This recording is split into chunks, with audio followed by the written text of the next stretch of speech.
여호와의 집 우리 여호와의 성전 곧 우리 하나님의 성전뜰에 서 있는 너희여 여호와를 찬송하라. 여호와는 선하시며 그의 이름이 아름다우시니 그의 이름을 찬양하라.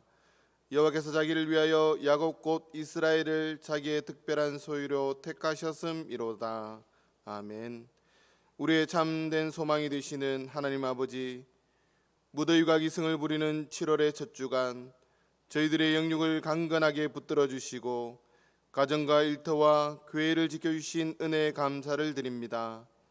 각처에서 주님의 은혜로 살아가던 저희들이 오늘은 거룩한 주일을 맞이하여 성전으로 모였습니다. 성부 하나님께 영광을 돌리며 성자 예수님께 감사하며 보혜사 성령님의 인도하심을 따라 영과 진리로 예배드립니다. 마음과 뜻과 정성을 다해 드리는 우리의 예배를 기쁘게 받아 주옵소서. 예수님의 이름으로 기원하옵나이다. 아멘.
성시교독은 시편 감사절 2번입니다.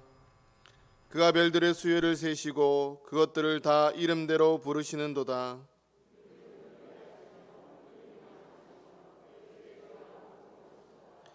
여호와께서 겸손한 자들을 붙드시고 악인들은 땅에 엎드러뜨리시는도다.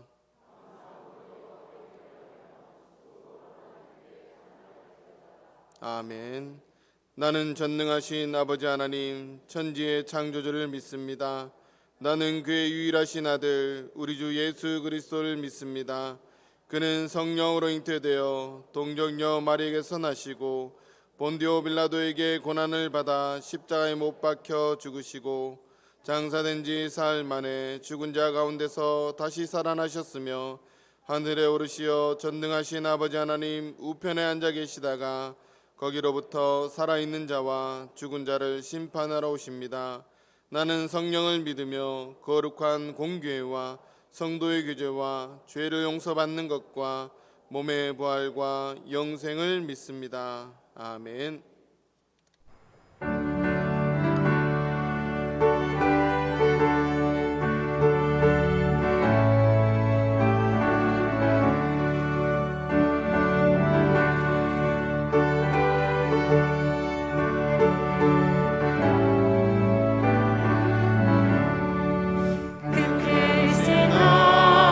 하나님의 사랑 말로 다 영영하다.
우리를 구원하여 주시고 천국의 소망을 주신 참 좋으신 하나님 아버지, 오늘도 진리의 말씀, 생명의 말씀을 주시기 위해 주의 전으로 불러주신 주님을 찬양합니다.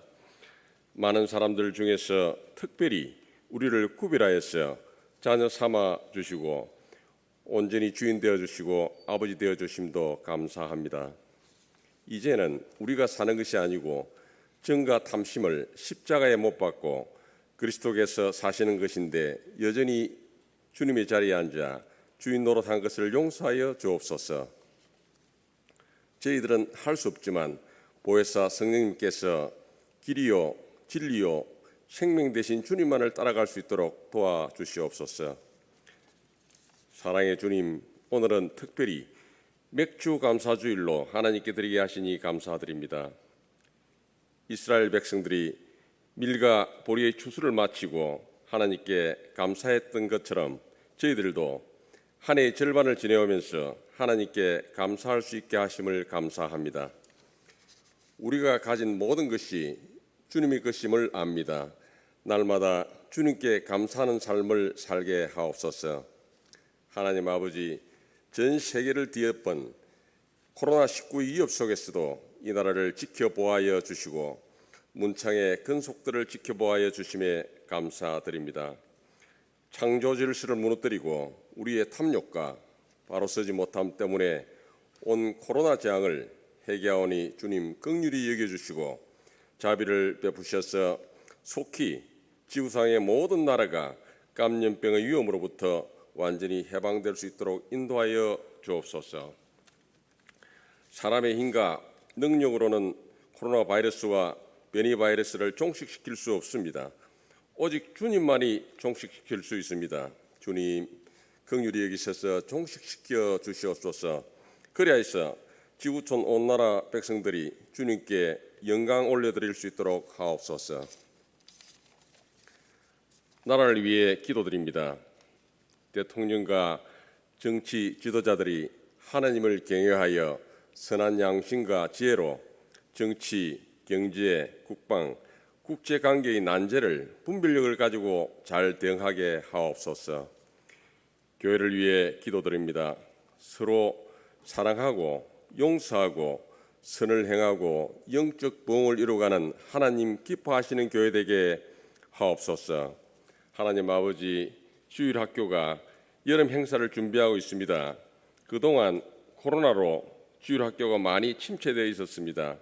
이번에 여름 성경학교를 통해서 앞으로의 삶, 주님 영광 위에 살게 하옵시며 다음 세대에 귀한 일꾼들이 다 되게 하옵소서.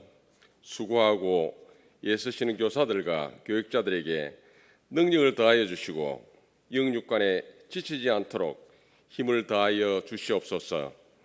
몸이 아픈 성도님들, 경제적으로 힘든 성도님들, 영적으로 힘든 성도님들 회복시켜 주옵시며 진학으로, 취업으로, 결혼으로, 출산을 앞두고 있는 성도님들 앞길을 열어주시기를 간절히 바라옵고 원합니다. 사회 가시느라 수고하시는 교육자님들 영육간에 강건하게 하여 주옵시며 성령 충만하게 하셔서 그 영역을 더하게 하여 주시옵소서. 말씀을 들고 강단에 서신 김기현 원로 목사님 건강 지켜 주옵시며 이 시간 말씀을 듣는 우리의 심령이 주의 은혜에 붙들리게 하옵소서. 받은 은혜로 한 주간 내내 주님과 동행하며 승리의 삶을 살게 하옵소서. 이 시간 시온 찬양대의 찬양과 연주를 헌장하여 주시옵고 찬양대원들 한 사람 한 사람 큰 은혜 내려 주시옵소서. 또 이 예배를 위해 시종 드시는 귀한 성도님들도 주님의 한량없는 은혜 내려 주시옵소서. 이 모든 말씀 우리의 새 생명 주신 예수님 이름으로 기도드립니다. 아멘.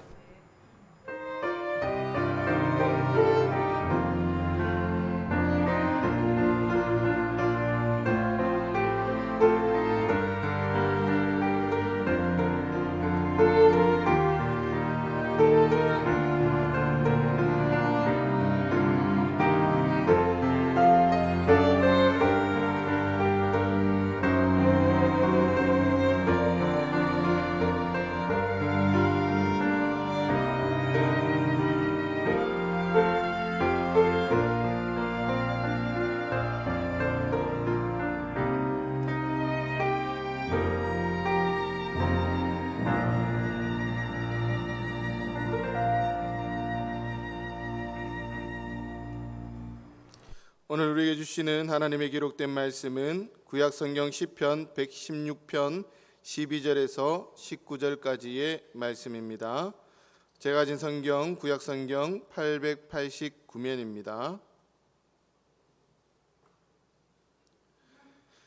이제 구약성경 시편 116편 12절에서 19절까지의 말씀을 봉독할 때 하나님의 말씀으로 경청하시기 바랍니다.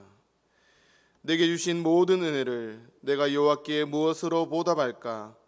내가 구원의 잔을 들고 여호와의 이름을 부르며 여호와의 모든 백성 앞에서 나는 나의 서원을 여호와께 갚으리로다. 그의 경건한 자들의 죽음은 여호와께서 보시기에 귀중한 것이로다. 여호와여, 나는 진실로 주의 종이요 주의 여종의 아들 곧 주의 종이라. 주께서 나의 결박을 푸셨나이다. 내가 주께 감사제를 드리고 여호와의 이름을 부르리이다. 내가 여호와께 서원한 것을 그의 모든 백성이 보는 앞에서 내가 지키리로다. 예루살렘아, 내 한가운데서 곧 여호와의 성전뜰에서 지키리로다. 할렐루야. 아멘.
오늘은 맥주 감사절로 지키는 날입니다.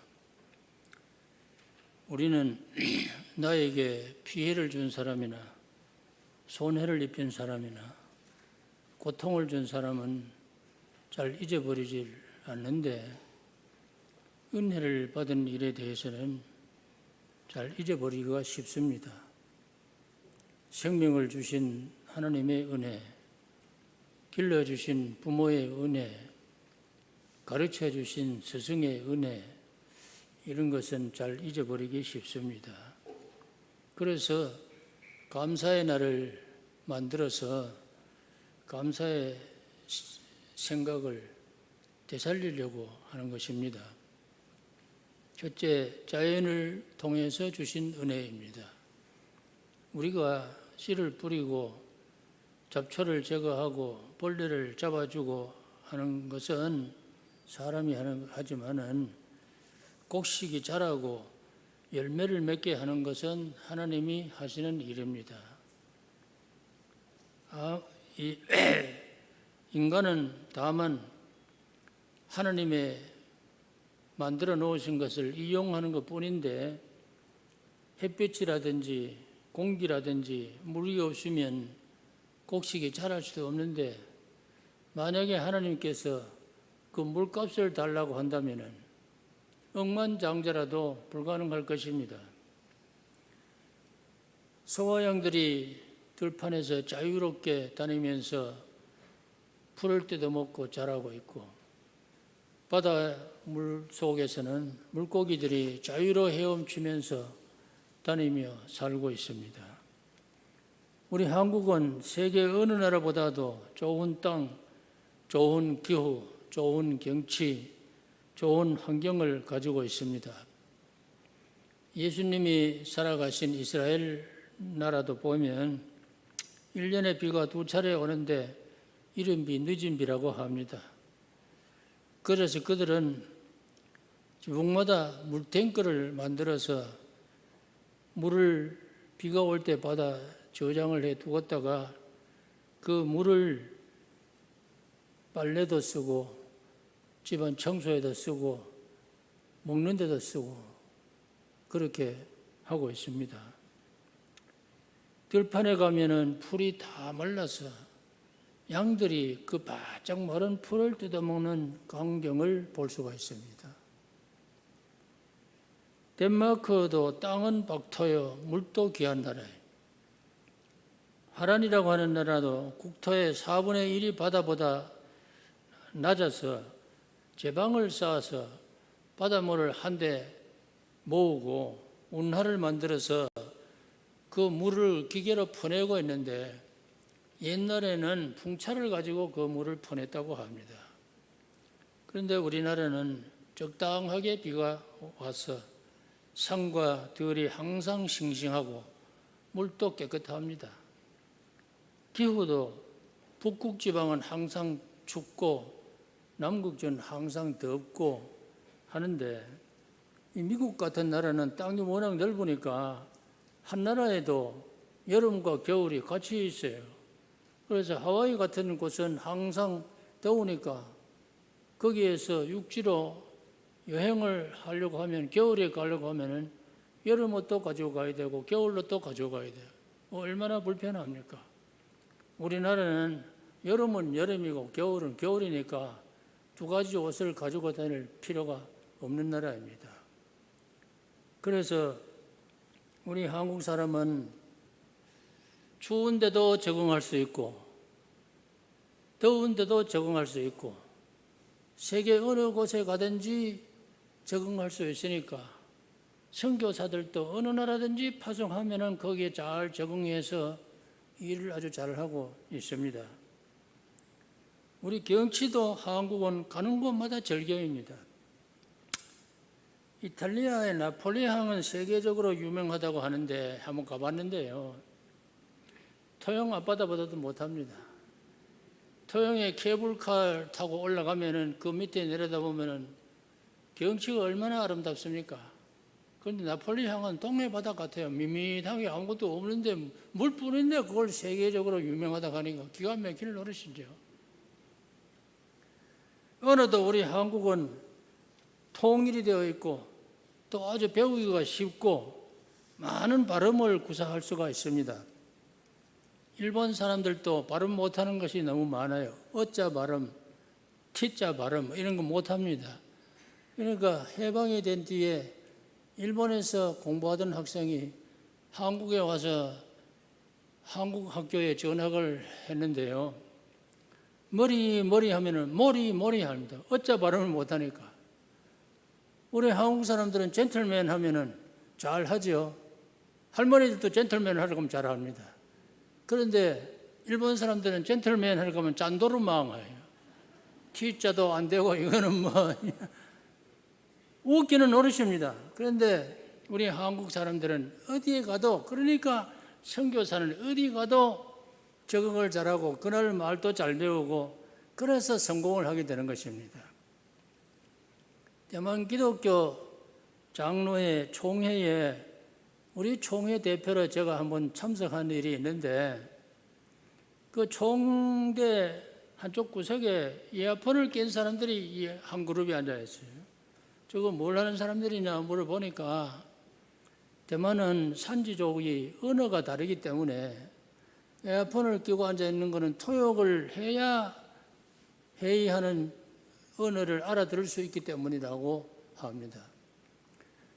우리 한국보다도 땅덩어리가 작은 나라인데 한 국민이 말이 틀려서 통하지 않는다고 하는 거 우리는 상상도 못할 일이 아니겠습니까? 그래서 참 우리 한국 사람들은 너무나 큰 복을 받은 나라다고 생각합니다. 외국을 모르고 살 때는 무조건 외국은 좋고 한국은 좋지 않다고 생각했는데 해외 여행을 하면서 좀 돌아보면 자연적으로 받은 은혜가 우리 한국이 최고라는 것을 느끼게 됩니다. 이 나라에서 살게 된 것을 참 감사합니다. 그 다음에 국가를 통해서 주신 은혜입니다. 우리나라는 오랫동안 왕이 통치하던 그런 시대로 내려오다가 일제시대에 식민지 통치를 받다가 2차 대전이 끝나자 일본이 망하고 한반도는 공산주의 체제로 갈 것인가 자유민주주의 체제로 갈 것인가 하다가 북한은 공산국가가 되고 남한은 자유민주주의 국가가 되고 또 국민이 주권 행사를 할 수도 있게 되고 자유로 경제활동도 할 수 있게 되었습니다. 공산국가는 기독교를 탄압하기 때문에 신앙의 자유가 없고 만약에 거기에서 기독교를 믿는다고 하면은 거기 날아가야 되는 것입니다. 우리가 이렇게 자유로 믿게 되고 신앙 활동도 자유로 하게 된 것, 이 특별한 은혜입니다. 이슬람 국가에도 기독교 믿는 것은 탄압이 심하기 때문에 힘들고 불교 국가에서도 신앙을 가지기가 어려운데 우리가 이 신앙의 자유를 얻어서 외국의 선교사까지 파송하면서 믿게 된 것 참 감사한 일입니다. 경제적으로도 북한은 세계에서 가장 가난한 나라 중에 하나가 되었고 같은 공산주의 국가였던 러시아도 세계 2대 강국으로 미국과 겨루던 나라였는데 공산주의 70년 하는 동안에 완전히 몰락해버리고 말았습니다. 중국도 공산주의 때문에 몰락했습니다. 1인당 GDP가 2만 불 이상 되는 나라가 그 G7이라고 7나라죠. 그래서 지난번에 한번 모였는데 한국은 벌써 2만 불 훨씬 넘어서 거기에 들어갈 수 있어도 들어가지는 못해도 초청을 받았죠. 중국은 거기에 포함되지도 아니했습니다. 둥치는 커가지고 경제도 둥치는 크다고 하지만은 개인적으로는 아직도 멀었습니다. 우리가 이렇게 과거에는 모두가 다 국산품은 좋지 않고 외제는 좋다 그렇게 생각했는데 지금 완전히 뒤집어져서 지금은 국산품이 좋다 외제는 별로 안 좋다 그래서 국산품 딱지를 붙여야 잘 팔리고 하는 시대가 되지 아니했습니까? 중국 딱지를 붙이면 잘 안 팔리고 국산품 딱지를 잘 팔립니다. 밥을 먹는데도 음식물에 이 국산품 재료나 중국 재료는 얼마나 가립니까 우리들이. 요새는 중국에서 김치 만드는데 김치 만드는 게 얼마나 험하게 만드는지 막 땀방울 막 전부 막 몸뚱아리 그대로 장화 신고 들어가서 김치 하는데 값은 싸지만은 그거 먹고는 병 걸릴 건데 누가 중국 김치 사 먹겠습니까? 그래서 우리들은 모든 것이 지금은 국산품은 좋지만은 외제는 좋지 않다. 이런 시대가 되었지 않았습니까? 기독교도 한국에서 지금은 중국에 선교하는 시대가 되었습니다. 고린도전서 1장 27절 보면 하나님은 세상의 약한 것들을 택하사 강한 것들을 부끄럽게 하려 하시고 세상에 천한 것들과 멸시받는 것도가 없는 것들을 택하사 있는 것들을 폐하려 하시나니 이는 아무 육체라도 자랑하지 못하게 하려 하심이라 했습니다. 앞으로 아마 오래가지 아니해서 미국의 기독교가 한국의 기독교 앞에 머리 숙이고 부끄러움을 당할 때가 오지 않을까 생각합니다. 지금은 미국이 선교사를 세계에서 가장 많이 파송하고 있고 한국은 두 번째입니다. 그런데 지금 미국의 기독교가 너무 인본주의로 기울어져서 교회가 너무 쇠약해졌어요. 여러분들 인간들 모임으로만 생각한다면 누가 교회에 나가겠습니까? 하나님은 재워놓고 사람 모임이라고 생각해 보세요. 여러분들도 교회에 나올 필요성을 별로 느끼지 않으실 겁니다. 미국의 기독교는 너무 인본적으로 기울어졌어요. 하나님은 저쪽 계십시오. 우리끼리 뭐 하겠습니까? 전부가 인본주의 돼버리니까 사람들이 교회를 안 나가요. 그러니까 교회 감당을 못해, 운영을 못해서 자꾸 팔아버립니다. 해마다 교회를 팔아버리니까 이렇게 팔아나가다가는 내주에 남는 것이 무엇이겠습니까?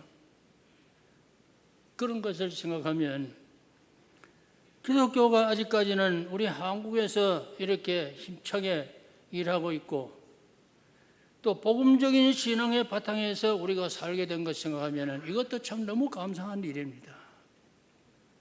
성령의 불이 꺼지면 신앙은 껍질만 남게 됩니다. 우리가 이 성령의 불길이 꺼지지 않도록 이 믿음을 잘 지켜나가야 되는 것입니다. 언론의 자유가 없는 독재국가나 공산국가는 국가 지도자를 비판하는 말을 하면 잡아가두거나 총살하기도 하는데 민주주의 국가에서는 뭐 대통령이나 국가 지도자가 잘못하면 비판하고 투표를 해서 심판하기도 하고 탄핵하기도 합니다. 자유로 말하면서 사는 거, 이거 참 감사한 일입니다. 그 다음에 개인적으로 주신 은혜입니다. 우리가 가만히 생각하면은 동물들은 소나 도야지나 개나 목을 매서 끌고 다니기도 하고 코를 깨서 끌고 다니면서 일을 시키기도 하는데 실컷 부려먹다가 죽으면은 잡아먹어 버립니다. 그런데 사람은 이 세상에 자유롭게 살다가 죽으면은 정중하게 장례를 지나고 또 정중하게 무덤을 만들고 해놓지 않습니까? 죽은 후에도 이 세상보다 더 나은 세계, 영생의 나라를 준비하시고 믿음을 주시고 산 소망을 갖게 하신 것 생각하면 사람으로 살게 된 것도 너무 감사한 일입니다. 하나님께서 각 사람의 사정과 형편에 따라서 은혜 주시는 방법은 다르지만은 역사하시는 성령은 한 분이십니다. 오늘은 감사절이기도 하니까 하나님께서 저게 주신 은혜를 간증하고자 합니다. 이 시간 여러분들도 나에게 주신 은혜를 한번 깊이 생각하는 시간이 되시기를 바랍니다. 저는 초등학교 시절에 열심히 교회에 나갔는데 그때는 성령 받기 전에 예수님의 제자들 같이 그냥 무의미하게 육적으로 그냥 다닌 것 뿐이었습니다. 6학년 때가 돼서 입시 준비를 한다고 중학교 3학년 때까지 교회를 그만 멀리 해버렸어요. 하숙집이 기독교인의 집이어서 교회에서 신방을 와서 예배를 드리는 것도 냉소해버리고 말았어요. 그런데 하나님께서는 그냥 두시지 아니했습니다. 채찍을 드시는데 아주 따끔하게 채찍을 들었어요. 그 당시에 만약에 승승장구하고 잘 되면 돌아서지 못할 것이니까 중병을 주셔서 병상에 눕혔는데 학교도 못 다니게 했습니다. 그래서 3년 동안을 병상 생활했어요. 그 당시에 6.25 사변 바로 직후에 중학교 3학년이었는데 폐결핵이 걸린 사람, 그때는 사형 선고받은 거나 마찬가지였습니다. 한국의 의학이 그때는 너무 열악했습니다. 그런데 한 가지만 뿐이 아니고 폐병에다가 결핵성 늑막염에다가 결핵성 복막염에다가 배에 막 물이 채이는데 마치 임신부 여자같이 돼요. 배가 이만큼 불어오면 앞으로 당기고 뒤로 당기고 옆으로 당기고 앉지도 못하고 눕지도 못하고 도저히 견딜 수가 힘들어서 차라리 죽었으면 좋겠다는 생각이 들었어요. 그런데 6.25 사변 이후에 우리 한국의 이슬로 치료 방법이라는 것은 마이싱 주사, 그 다음에는 파스라는 약이 있고 나이드라치트라고 하는 약이 있고 그것뿐이었습니다. 그래서 어떤 사람은 쑥뜸지를 빼기를 하라 그래서 대추씨를 빼버리고 쑥을 거기다가 비벼서 올려놓고는 불을 붙여놓고 다 탈 때까지 배꼽에 올려놨다가 다 타면 또 100개를 하루에 100개를 해서 100일을 하라는 거예요. 그거 하는 동안에 100일 동안은 흰죽만 먹지 다른 거는 먹지 말라는 거예요. 그래 해봐야 아무 소용이 없었어요. 어머니가 그 일을 다 하셨는데 아무 소용이 없었어요. 도립병원에 입원했을 때는 하루에 약을 6번을 먹는데 4시간마다 약을 먹으라는 거예요. 그 당시에는 요새같이 무슨 전기포토 같은 거 물 떼는 기구가 없었습니다. 그러니까 물을 떼려고 하면은 이 밤에라도 숯불을 피워서 약물을 데워야 하는데 저희 어머니가 밤에 잠도 못 주무시고 4시간마다 일어나서 숯불 피워서 약물 데워서 먹고 했습니다. 그러다 아무 소용이 없었습니다. 하나님의 채찍은 사정이 없었어요. 죽기 직전까지 몰아세웠어요. 그때 우리 한국에 6.25 사변 후에 미군 군의관이 한국에 와서 주둔했는데 닥터 해리스라고 하는 대의였습니다. 그는 흑인이었습니다. 그 사람을 만나게 되었는데 제가 여관방에 있고 그분은 통역을 데리고 한 3일 만에 한 번씩 와서 왕진을 하고 치료를 하고 약을 타다 먹도록 했습니다. 그런데 우리 한국의 의사들하고는 정반대의 치료 방법을 했어요. 이 복막에 물이 채였는데 이거를 한국 의사들은 방법이 없으니까 보리집 같이 이렇게 큰 군형이 나 있는 주사바를 찔러가지고 물을 빼내는데 우유깡통 커다란 거 있지 않습니까? 이거 한 통 빼내면은 조금 물이 이제 줄어지면은 조금 물렁물렁한데 며칠 있으면 또 채이고 또 채요.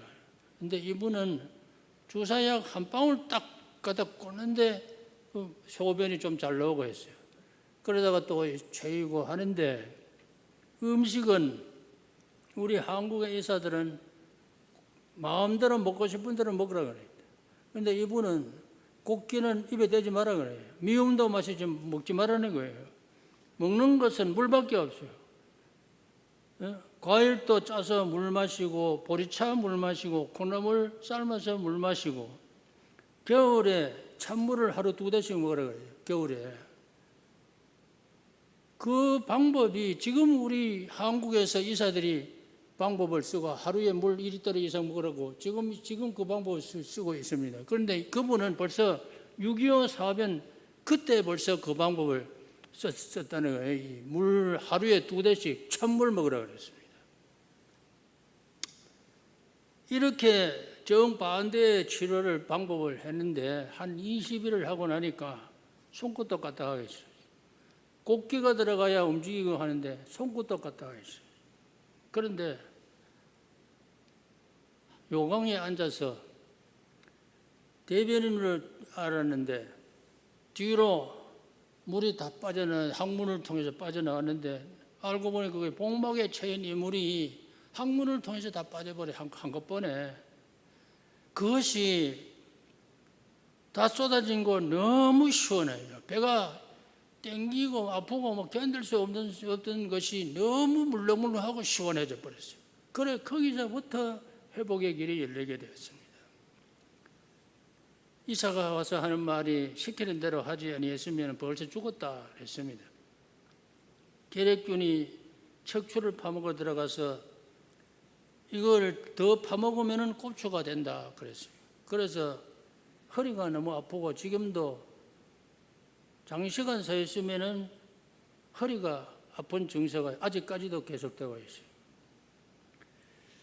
그 군의관이 그 뒤에 본국으로 이제 발령이 나서 들어가게 됐는데 어머니가 약 타러 가니까 약 처방을 안동에 성소병원 기독교 병원이 있는데 거기다가 약 처방을 다 해가지고 맡겨놓고 들어갔습니다. 무료로 다 치료를 해 주었습니다. 그래서 저는 성소병원에서 약을 타다 먹으면서 집에서 요양을 하고 있는데 저희 고향 교회에서 집회가 있었습니다.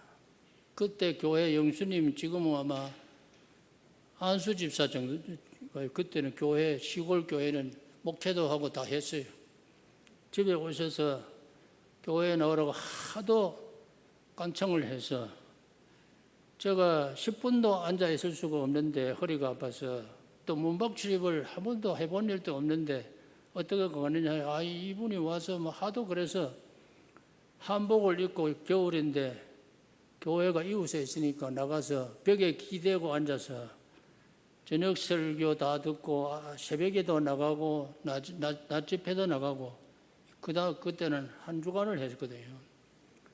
그래 나갔는데 한 3일 정도 되던 새벽 기도에 나갔는데 통에 자복을 하게 되었습니다. 통에 자복을 하고 나니까 이 심령에 뭔가 꽉 차있던 죄 덩어리 다 빠져나간 기분이 가슴이 얼마나 시원한지 말로 다 알 수 있어요. 그 시원한 변을 두 번을 당해요.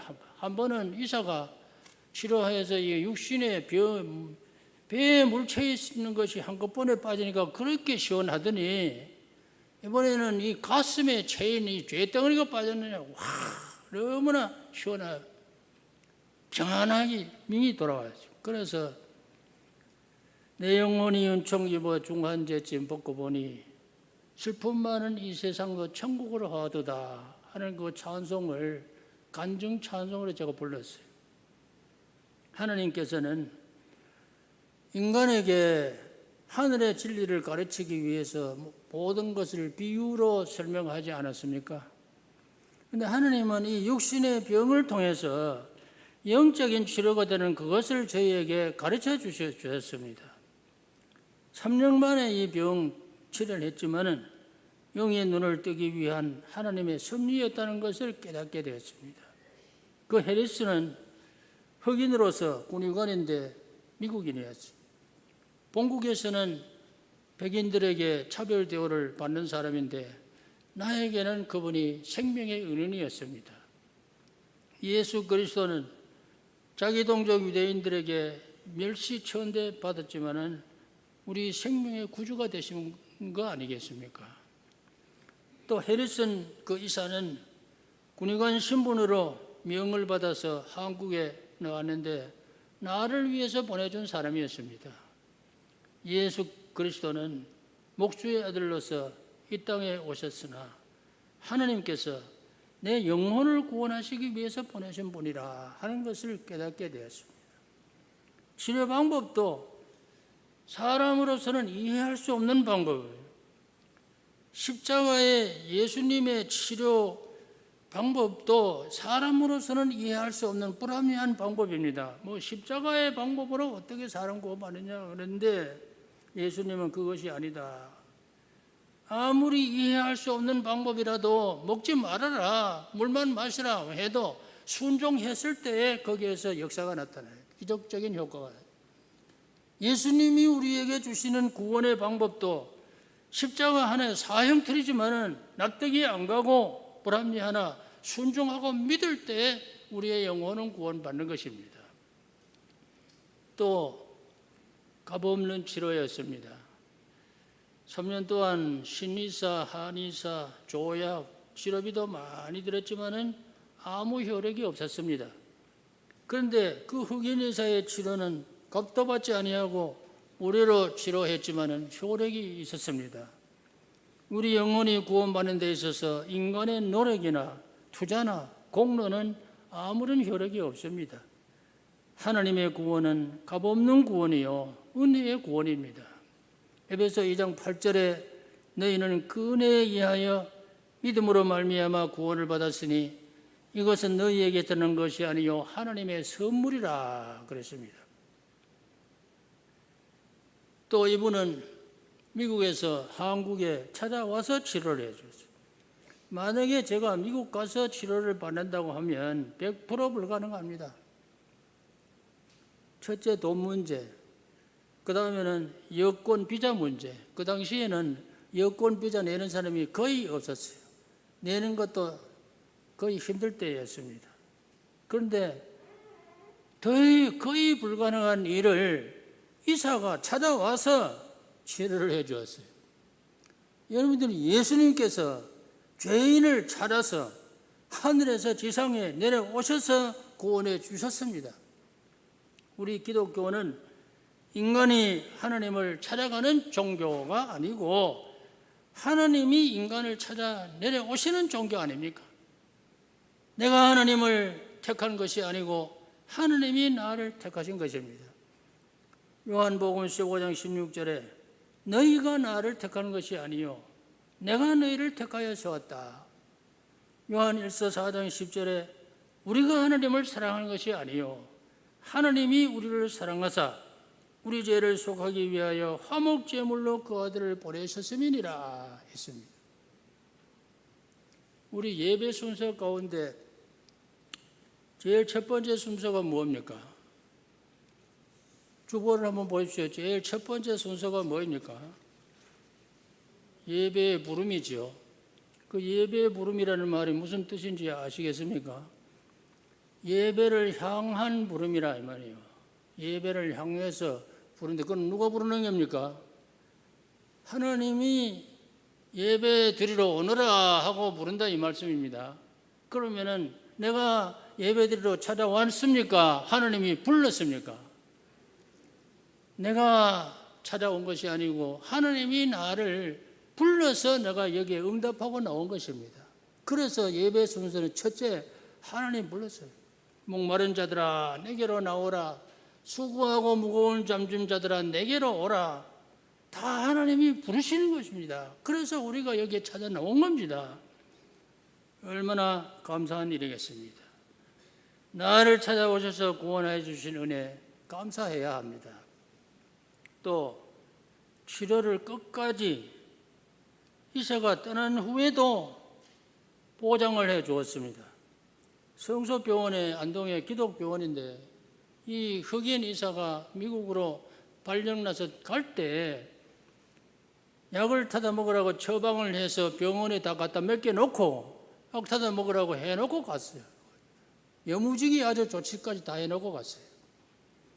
요한복음 14장 16절에 예수님이 승천하시기 전에 뭐라고 하셨습니까? 내가 가면 다른 보혜사를 너희에게 주사 영원토록 너희와 함께 있게 하리니 했어요.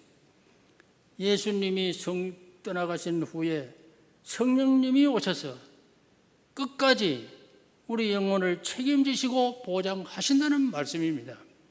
그러니까 우리의 구원은 확실한 것입니다. 우리의 곁에 성령께서 여기에 믿음을 지키고 계시기 때문에 우리가 믿음을 이렇게 유지하고 있는 것입니다. 감사한 일 아니겠습니까? 그 다음에 경고의 가시가 있는데 이것도 감사한 일입니다. 사도 바울에게 육체에 가시가 있었는데 안질이라고도 하기도 하고 간질이라고 하기도 합니다. 이것을 위해서 바울은 3번 하나님 앞에 간구했습니다. 그러나 하나님은 내 은혜가 네게 족하도다. 내 능력이 약한 데서 온전하여짐이라는 응답이었습니다. 저에게는 결핵을 앓은 3가지 흔적이 있는데 폐결핵의 흔적, 결핵균이 파먹어 들어가는데 군형이 빠끔빠끔 나는데 엑스레이 상에 지금도 보면 다 나타나 있습니다.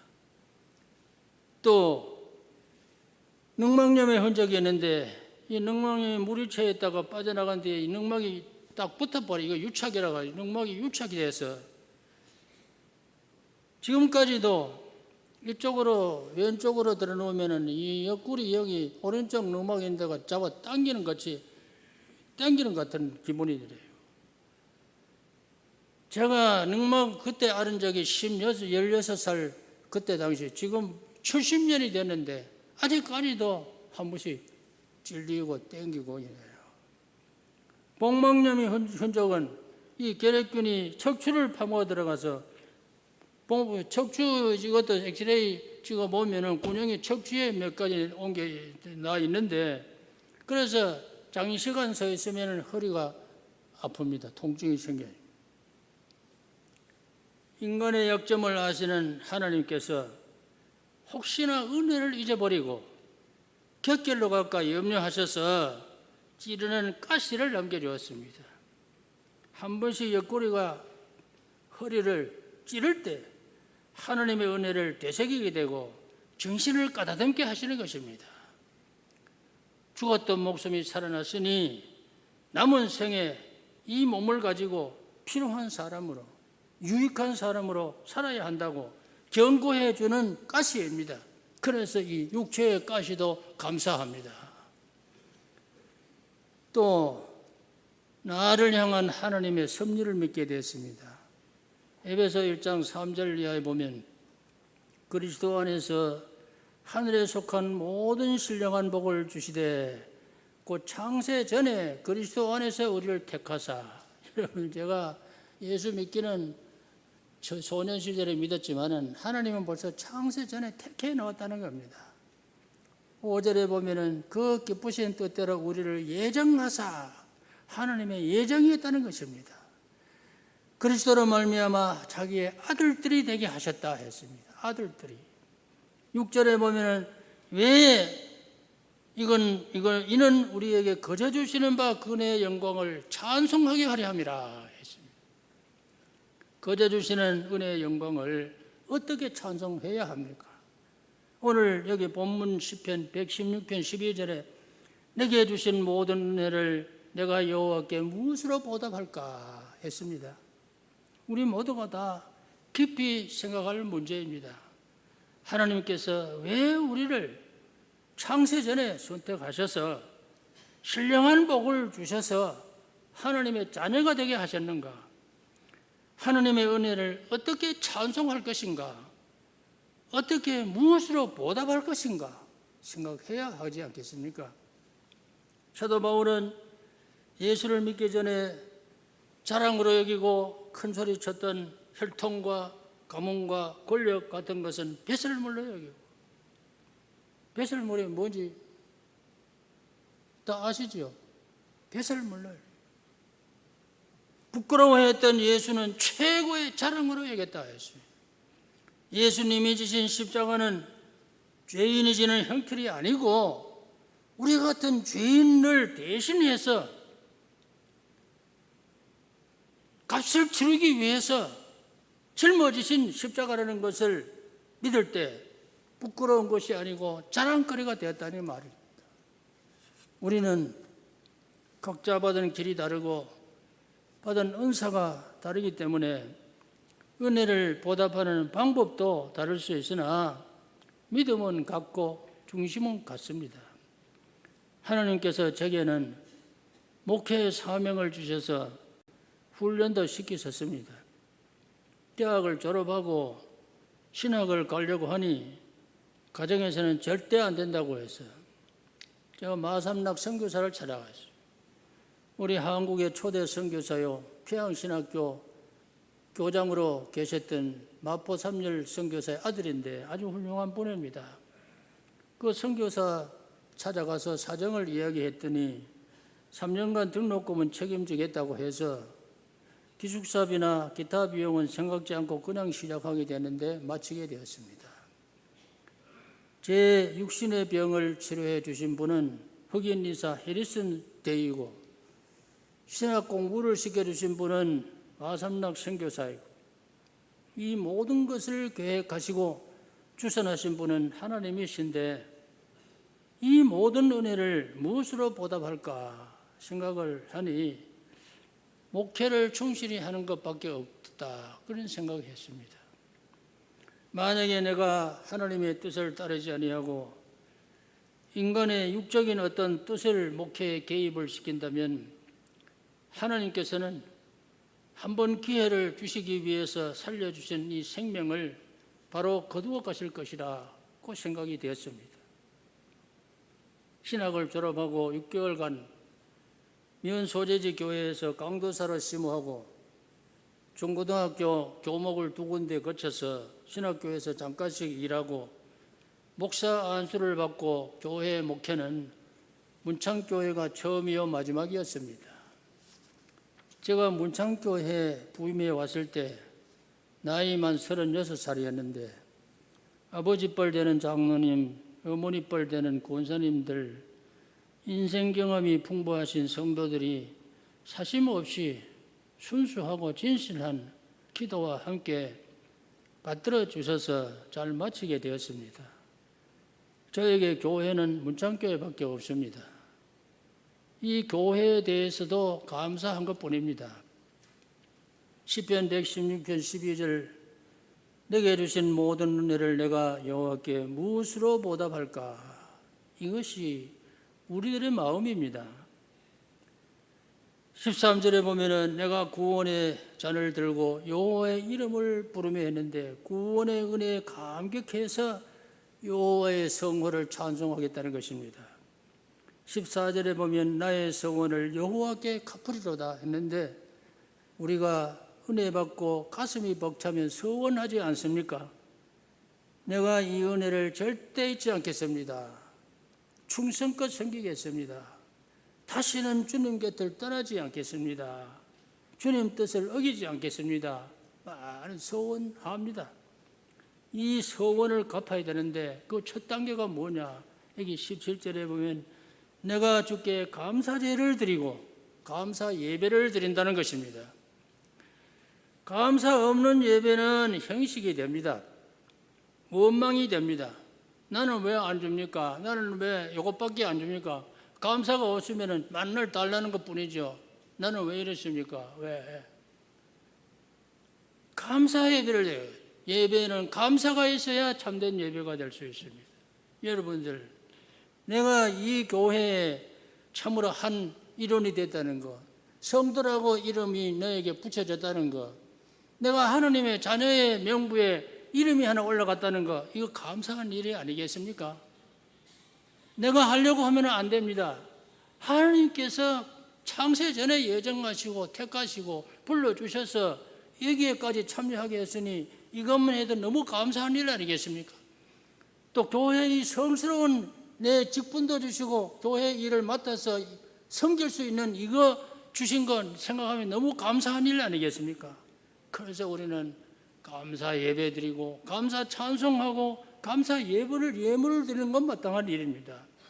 거기에 따라오는 것이 무엇이겠냐? 감사 생활입니다. 믿는 사람이 예배를 잘 드리고 찬송을 잘 부르고 예물을 잘 드려도 그것이 형식이 되고 위선으로 보인다면 무엇이 유익하겠습니까? 하나님의 은혜를 알고 보답하려고 하는 사람은 그 생활이 하나님께 찬송이 되어야 하고 영광을 돌려야 됩니다. 자기 욕망이나 자기 이권이나 자기 고집 때문에 교회를 손해보이는 일은 절대 하지 말아야 합니다. 하나님께서 생명을 주시고 건강을 주시고 물질을 주시고 구원해 주신 이유가 무엇이겠습니까? 그저 받아서 누리기나 하라고 주신 것이 아니고 하나님이 필요한 곳에 유익하게 쓰시기 위해서입니다. 우리는 특별히 이 교회를 섬기는 사람으로서 올바르게 정직하게 진실하게 섬겨야 됩니다. 우리가 하나님의 부르심을 받아서 이 교회를 섬길 임무를 주셨는데 이것만 해도 너무 감사합니다. 우리의 구원은 우리는 은혜로 그저 받은 것이라고 하지만은 얼마나 값진 것입니까? 하나님의 아들 예수 그리스도께서 우리를 구원하시기 위해서 죄값을 자신이 친히 다 담당하시고 십자가에 생명을 버리고 죽으심으로써 우리에게 주신 구원입니다. 이렇게 값진 구원입니다. 그래서 우리는 이를 소홀히 여길 것이 아니고 날마다 감사하며 마음을 새롭게 해서 하나님이 필요로 하는 사람으로 쓰임받기를 바랍니다. 기도하겠습니다. 하나님 아버지여, 저희들을 이렇게 사랑하시고 은혜 베풀어 주셔서 하나님이 불러주시고 구원하시고 하나님의 나라 위하여서 봉사하게 하심을 감사합니다. 주님께서 남은 생애를 통하여 주님 맡겨주신 귀한 사명을 잘 감당하게 하시고 주님의 뜻을 받들어서 충성하며 봉사하며 감사하며 살게 해 주시옵소서. 예수님 이름으로 기도하옵나이다. 아멘.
감사합니다. 맥주간사주의를 맞이하여 또한 저희가 주님 앞에 나와 예배드립니다.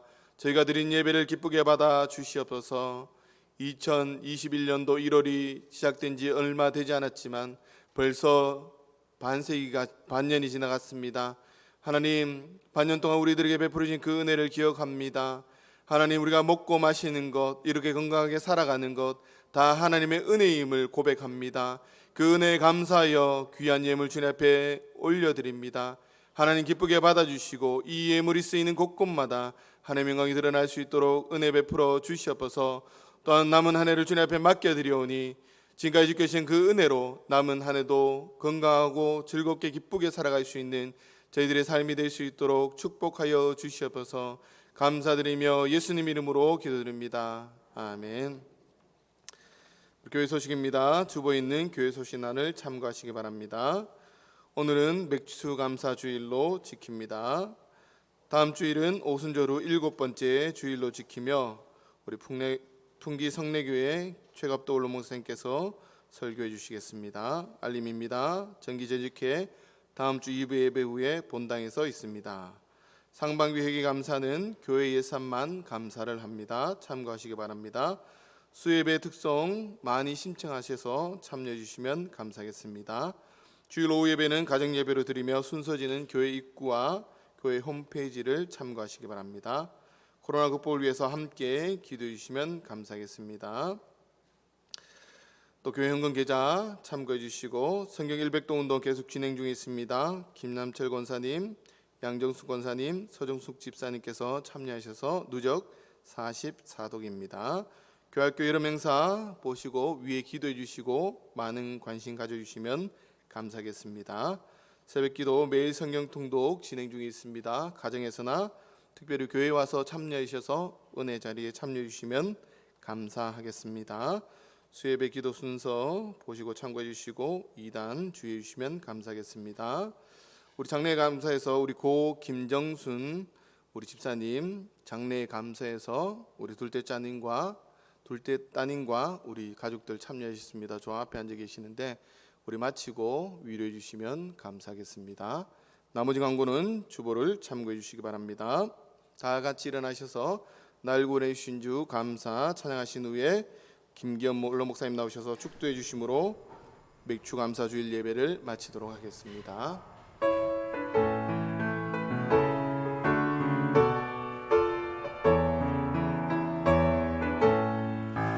날 구원하신 주 감사 모든 것 주신 감사 지난 추억이네 감사 주내 곁에 계시네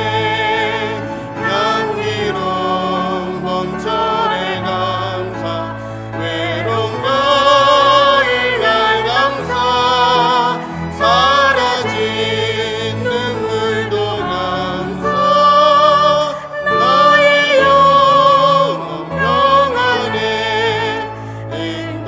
응답하신 기도 감사 거절하신 것 감사 해처럼 높이신 감사 모든 것 채우시네 아픔과 기쁨도 감사 젊은 주 위로 감사 식량 못할 은혜 감사 크신 사랑 감사해 길가에 장미꽃 감사 장미꽃 가시 감사 따스한 가정 희망 주신 것 감사 기쁨과 슬픔도 감사 하늘 평안을 감사 내일의 희망을 감사 영원토록 감사해. 우리를 죄악 가운데서 구속하여 주신 주 예수 그리스도의 무한하신 은혜와 하나님 아버지의 극진하신 사랑과 성령님의 교통하심이 우리를 구원해 주신 은혜에 감사하며 보답하며 감사 생활하는 모든 성도들 머리 위에 영원토록 함께 하시기를 축원하옵나이다. 아멘.